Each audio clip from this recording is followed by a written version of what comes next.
Hari Om Tat Sat. Welcome to Swami Jyotirmayananda Society, a journey to self-realization. Please subscribe for the mystical meanings and to enjoy daily satsang. We are currently exploring Srimad Bhagavad Gita. Commentaries by my Guruji, Swami Jyotirmayananda Maharaj, narrated by myself, Swami Nikhilananda. We are currently on the last chapter in the concluding stages. Today we are discussing shloka number 65. So Lord says, Manmana bhava madbhakto madhyaji mam namaskuru mame vaishyasi satyam te pratijane priyosi me.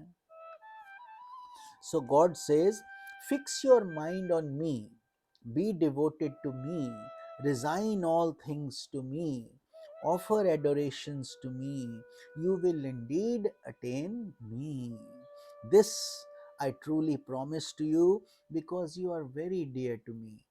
This shloka also comes in another chapter where the first line is repeated exactly the same. There is no other repetition except this one, meaning God has given dual extra emphasis on manmana bhava madbhakto madhyaji mam namaskaru, meaning fix your mind on me and be devoted to me and resign all things to me, offer adorations. When God says do this to me, do this to me, doesn't mean that God needs your appreciations or your adorations or your devotion.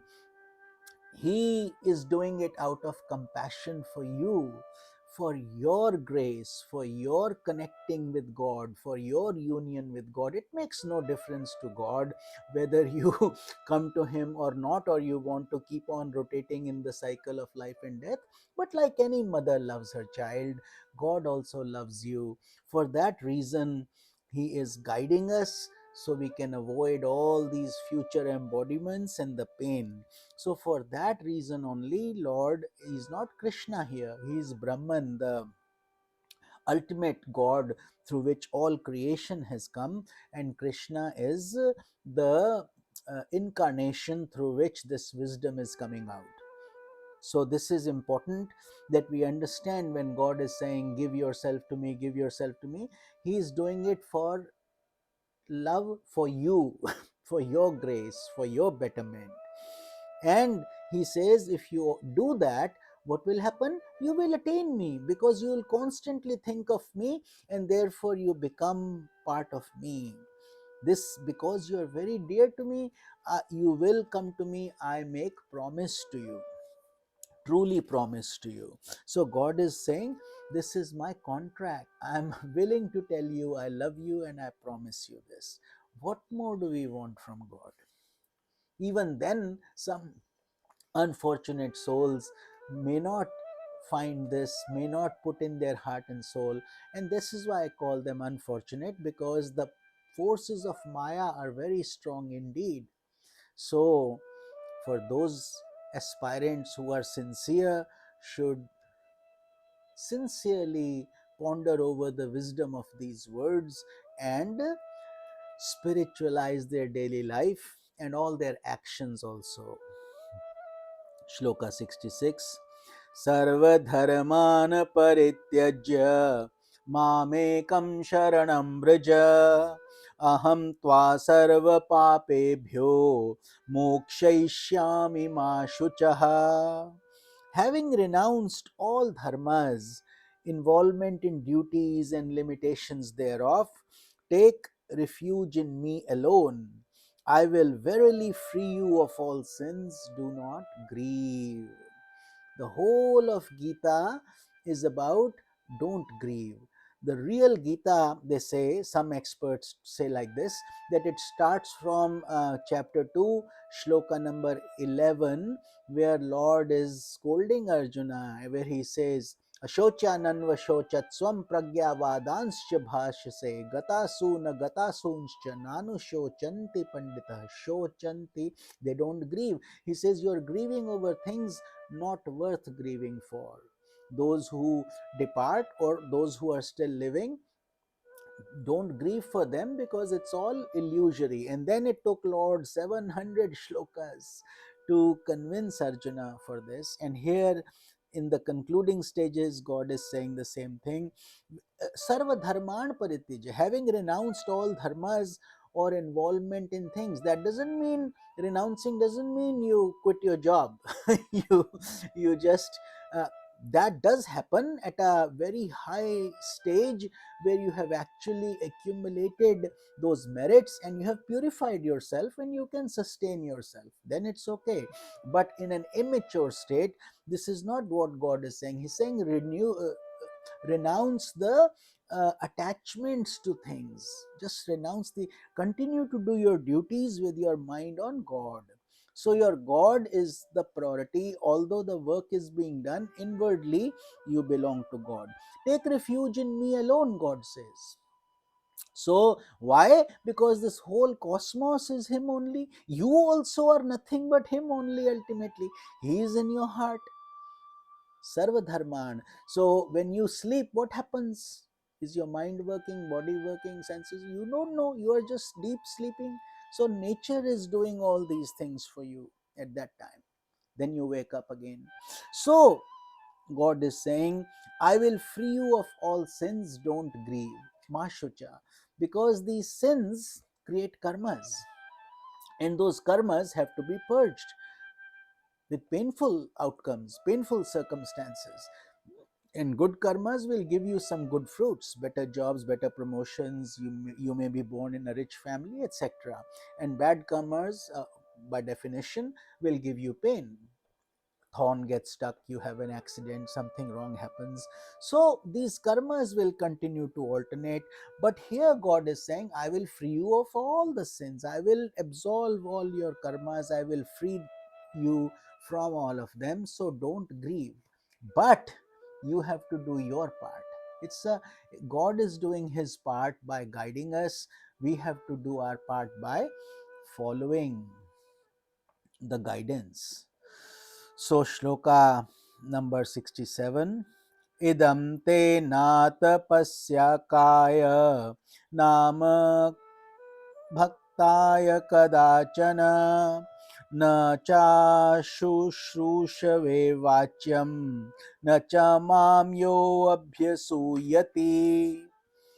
This teaching of mine should not be imparted by you to anyone who does not practice austerity, who is not my devotee, who does not render service to me, and who finds faults with me. So, very clearly, God is saying this is the journey of love, of faith, of devotion, of dedication, of sincerity. So, this is not to be shared with the masses, where people are simply criticizing or not trusting, or they are lacking faith, or finding fault, or they are atheists. So God is saying, don't go to those people. These teachings are highly pure, and one has to first be qualified to be imparted these teachings. Otherwise they will have no effect. So therefore, um, this is a highly profound holy scripture. This has to be revered. This has to be kept in your meditation room, in your sacred corner. And when you read this Bhagavad Gita, it's not like an ordinary book. You should prostrate to it. You should do the Gita Arti if possible, and also try to live these teachings in your daily life. So here God is saying the same thing. So he says, don't go sharing this with people who are not worthy of it, because this is a highly purified and a very important scripture for sincere aspirants who are devotees of God. Shloka 68. Ya imam paramam guhyam मदभक्तेष्वभिधास्यति भक्तिं मयि परां कृत्वा मामे वैशत्य संशयः. He who enables my devotees to understand the teachings of this profound scripture, He, the best of my devotees, will doubtlessly attain me. So, how compassionate of God! God gives so much value to these teachings, so much value to Bhagavad Gita, that He says, who enables my devotees to understand these teachings like we are doing right now? So, this is God's grace. Through His grace only, we are pulled to this beautiful aspiration of learning more about the Bhagavad Gita, because it's a profound scripture. It's the essence of the Upanishads and the Vedas.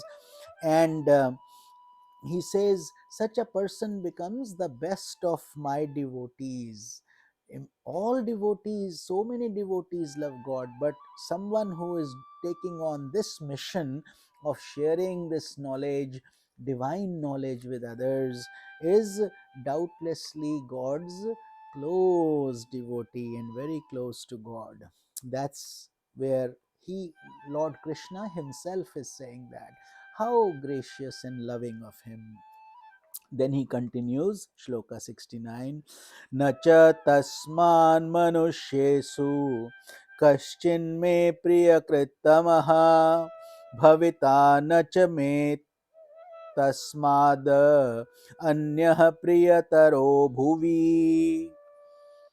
There is none among men who could render a more pleasing service to me than he, nor will there be in this world anyone dearer to me than him. So, Lord continues to glorify the sages and saints, the people who are spreading spirituality. When he's talking about Bhagavad Gita, he's talking about all scriptures here. The essence is all the same, but because we are doing God's work, He gladly is recognizing it like a gracious Lord and appreciating it also. He says, there is none among men who could be doing a more pleasing service to me. So, in other words, doing this is more important than just show of name, fame, or prosperity, or doing all those charity, hospitals, things, feeding the hungry, poor. All that is needed, of course, it's good, but this knowledge of it, removing the ignorance, unless that is done, they will keep, those other things will keep coming up again and again. You feed a hungry person, you have to feed him again tomorrow or the next day. So therefore those provisions have to be created, and all those are good things. But compared to all that, God says no one can be doing a better service than chanting the Bhagavad Gita, explaining these meanings to sincere aspirants, and that devotee to me is the dearest. Again, God has said that. So let's say Jai Shri Krishna. How glorious of, and how, what beautiful sentiments of God and His grace is falling upon all of us to be enjoying these nectarine shlokas together. And I feel so humbled and so with deep gratitude to my Guru, that he has brought us to this position where we can share this knowledge, and to Lord Krishna, through his grace only all this becomes possible. So, and for you to be listening, all these things are happening through the Lord's will. Shloka 70, Lord says, अध्येष्यते च य इमं धर्म्यं संवादमावयोः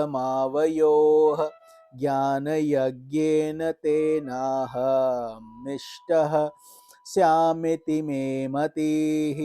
He who will study this dialogue of ours, abounding in dharma, will be worshipping me by the sacrifice of wisdom or jnana yajna. This is my view. So a beautiful shloka, and Lord always emphasizes Jnana Yajna. Our Guruji always emphasizes Jnana Yajna. That's why we are doing Jnana Yajna as much as we can with all of you beautiful devotees. So we will continue the remaining shlokas in tomorrow's satsang. Hari Om Tat Sat.